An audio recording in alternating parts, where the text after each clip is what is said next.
mean, I can't tell you how many people I know that say they don't talk to their parents anymore. They don't talk to their aunt and uncle that they loved and grew up with, or their cousins because they disagree about one thing. I mean, think of politics right now.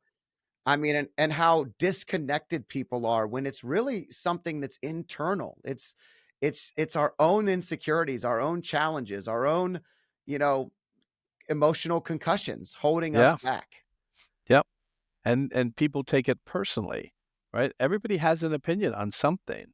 You can respect another opinion without having to disconnect from that person, right? If we were all the same, it would be pretty boring, right? So you really want to say, how many friends do you have? You want to have a different collection of friends. But I have really good friends of ours, some of our best friends, my wife and I, they lost a relationship because the wife of the other couple was so anti on Trump that as soon the guy just had a MAGA hat on and a picture she saw on online and disconnected them completely as a couple. And she didn't really even she never talked about it. They never even talked about politics when they were together, right? But as soon as she saw him in a MAGA hat, she was just like, I can't be friends with that person. I mean, that's hard. It's awful, and if you think about it, Don, think about this. How many times are people it right now, you know the human, you've grown up with the human, you've been best friends with them for 30 something years. You just because you believe someone stands for something that they agree with more politically, you're willing to throw a 30-year relationship down the drain. It makes no sense to me whatsoever. And it's happening all the time. I had a conversation this past week. I was in Tampa meeting with a couple of friends, and we both see the world a little differently. And they're more academics and they've been in the academia world, and there's an ideology and a thought process that they've been surrounded by.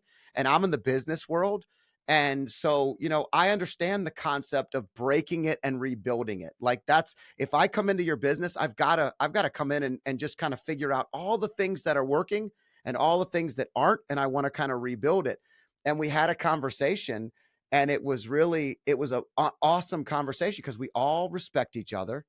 And I at one point in time I said, "Guys, okay, so you believe that the world is going to really just come to an end and you've got to get rid of all your investments and you need to throw all these things out the window.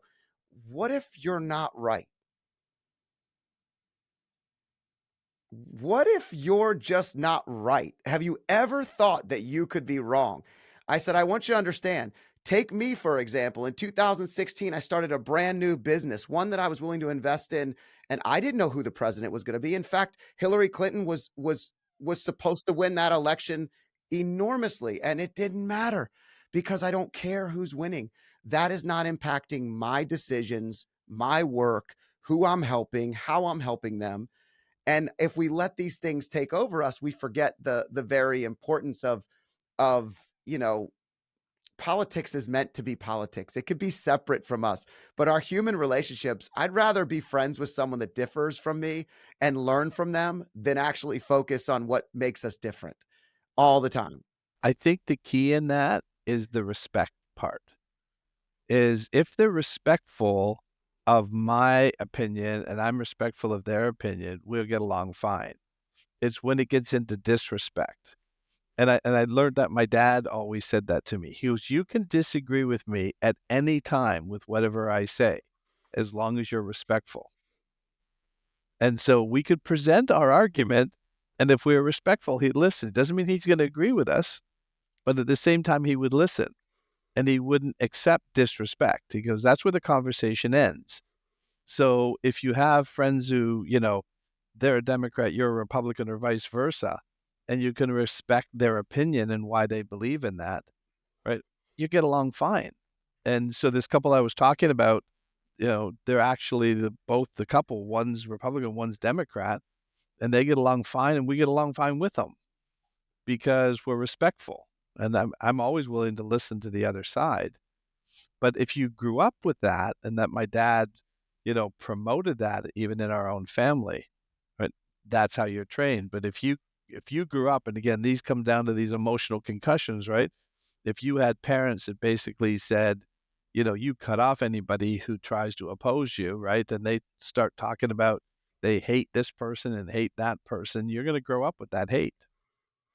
Yeah, it's I made the comment when uh, President Trump was shot. I had some friends that um, were were maybe celebrating on social media and different things, and I didn't criticize. I didn't stop following them because I didn't agree or disagree. But I did tell one of them. I said, if you ever find yourself on the side of hate, you're probably on the wrong side of the argument.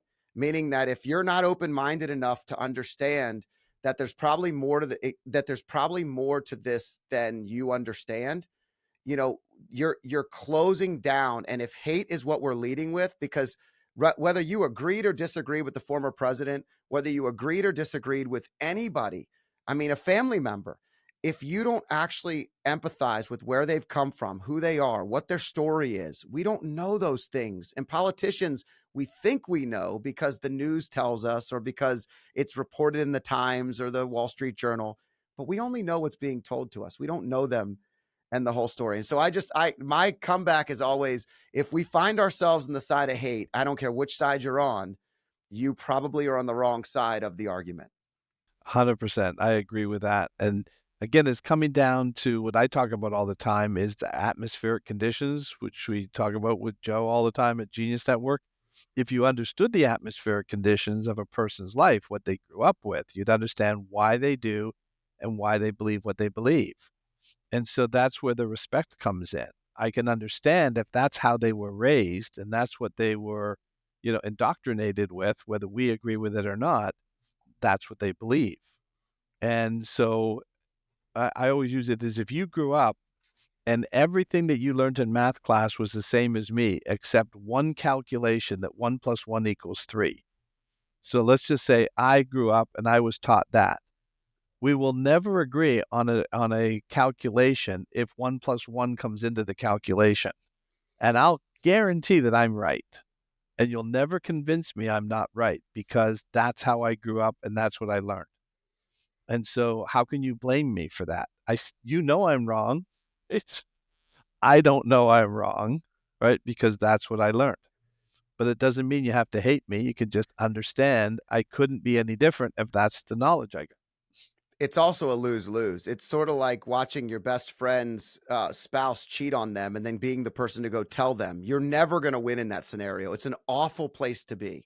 You don't want to point out somebody's, being wrong. You want to actually try to be curious. I think your dad had it right, because when I think about the moments that frustrate me most as a father, it's when a mistake is made, and instead of either being curious or apologetic, there's a defensiveness of why the decision was right. And those are the challenges that you get into. It's like, hey, be curious, ask extra questions, let's figure it out together. Or just be apologetic because you don't understand the whole story, but just, I apologize, I probably should have thought of something different, it's my bad. That's the error on the side of curiosity is always a good thing. And if you're not open to listen to other things and other experiences, you're never going to learn. So I'm a big believer. In fact, it's really interesting. I've got a young lady that works with us and she's Palestinian. And so I said to her, I said, I want to sit down with you and really hear where you're coming from. I'd love to know where your perspective is. And she's easy to get along with. I know we would never argue about it. There'd never be any disagreement. I'm fascinated to hear what she thinks about what's going on. Right. Because I know I said I could learn so much about what's happening from your perspective. That's going to help me have, a different perspective or reinforce my perspectives. Right.